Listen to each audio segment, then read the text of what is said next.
The land of Europa is still healing from the First Great War. The city-state known as the Factory, which helped produce the mechs in the First War, has closed its doors, and several neighboring countries have taken notice. In the board game Scythe, you will play as a character from one of the several factions that want to take over Eastern Europa. Anna and her bear Wojtek from the Republic of Polania, Gunther von Duisburg with his wolves Nacht and Tag from the Saxony Empire, Zera and her eagle Kar from the Crimean Khanate, Bjorn and his musk ox Max from the Nordic Kingdom, or Olga Romanova and her Siberian tiger Changa from the Soviet Union. Each faction has a special ability that can affect how your game will go, so choose wisely. To claim Eastern Europa, you will need to control territories, harvest the land to produce goods, deploy your mechs, build structures, and become friendly with the populace. All of these components will help you earn coin to stay in the game and stay on top. You have 2 actions per turn, and to complete most actions you need resources or coin. You obtain resources by either trading coin for them or producing specific resources on the territories you control. You start the game with some revenue that your country has given you, but to earn more you need to complete the tasks I stated before. Earning star tokens is an important step as well, and there are many ways to do so. Each of you have secret objectives that, if are accomplished, will earn you a star.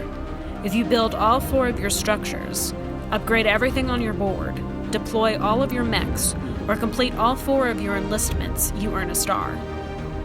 You can also earn a star by defeating an enemy in combat. Take over the factory and you can add a factory card to your gameplay, and you get more options to add to your strategy.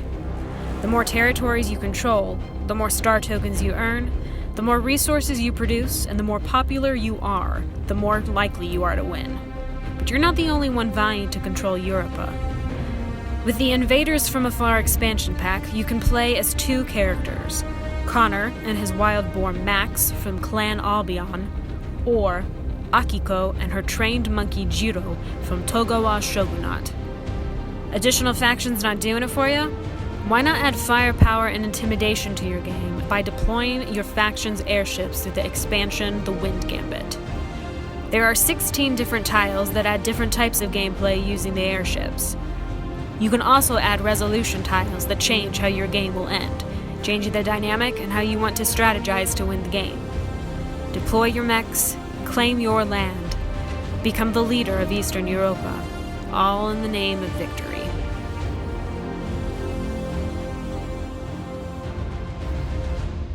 Hey nerds, what's up? Did you like my second theatrical board game reading and overview?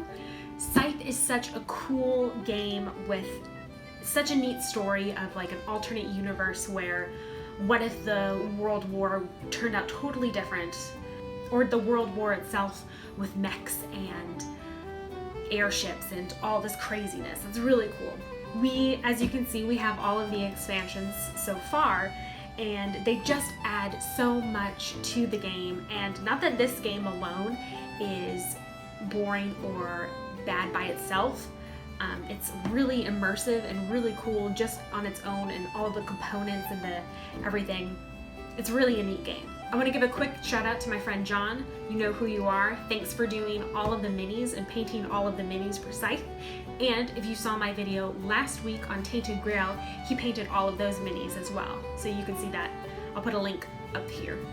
Another really cool thing about Scythe is they have a new game called Scythe: The Rise of Fenris, based in the world of Scythe. It's a brand new, all immersive expansion and campaign story mode, and I'm super excited. My husband and I are super excited to play it with our friends.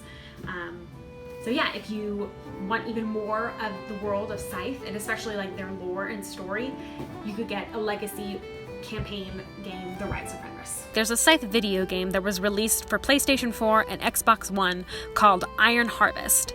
It was released September 1st, 2020, so you can also check that out on Steam. Thanks so much for watching this video. I hope you really enjoyed it. I'm having a blast recording these dramatic overviews of these games, especially when they're so immersive and world building like these last 2 games that I've done. If you would like to see me do more, please hit that thumbs up and comment down below if there are any games that you know of that are really cool and really immersive and would like to see me tackle those. Thanks again so much for watching, and I'll see you guys next time.